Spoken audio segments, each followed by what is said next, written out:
During a period from 1946 to 1952, in a small town in western Germany, the residents heard what resembled a six-gun salute on the 15th of March every year. Some residents made frequent trips into the surrounding hills in hopes of finding the source of the noise, but to no avail.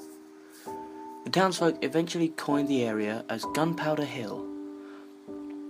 The children of the town even created a legend about it, stating that soldiers, who in that time were missing but presumed dead, had been killed in an execution-styled massacre, and were buried somewhere in the hills. The purpose of the six-gun salute was to guide people to the location of the men. On the 15th of March every year, the children would gather at the edge of town, eagerly awaiting the six gunshots to be heard. In late 1951, the hills on the outskirts of this small German town were surveyed for the future construction of a NATO military site. The military base was to consist of a series of deep underground bunkers and weapon supplies in case a Soviet-Russian invasion occurred. In February of 1952, construction began. Just 4 weeks later, the crew began digging a massive 200-foot deep hole for the future underground storage bunker. It was during this time that the crew made a morbid discovery. As they neared the edge of the digging operation, a human hand was seen sticking out at the bottom of the hole.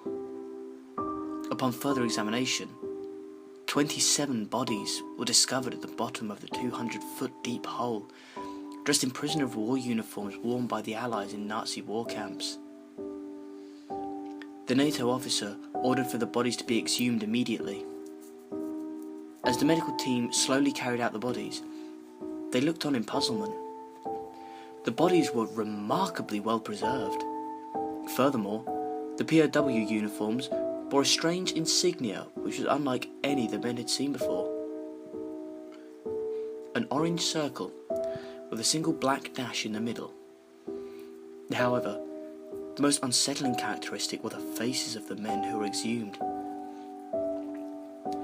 Their eyes were open, and their mouths were sealed shut with an unknown adhesive.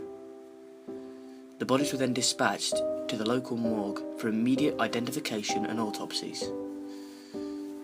That night, the mortician began his work.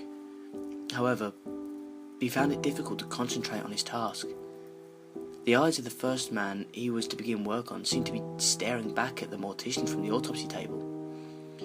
He shook his head and just rationalised the sight as an imagination of his overactive mind. The mortician took his scalpel and began his first cut into the body's chest. Blood poured out of the incision with staggering force. The mortician backed away from the table in shock. Red liquid began running down the table, pooling on the floor below. The eyes of the body began watering, and streaks of tears ran down his face. Soon the eyes rolled back into the body's head, and the bleeding ceased. In horror, the mortician began to make his way to the door on the verge of nausea, but not before catching a glimpse of the 26 other bodies lying out on the separate tables. Their eyes looked back at the doctor with tangible fear. The men were still alive.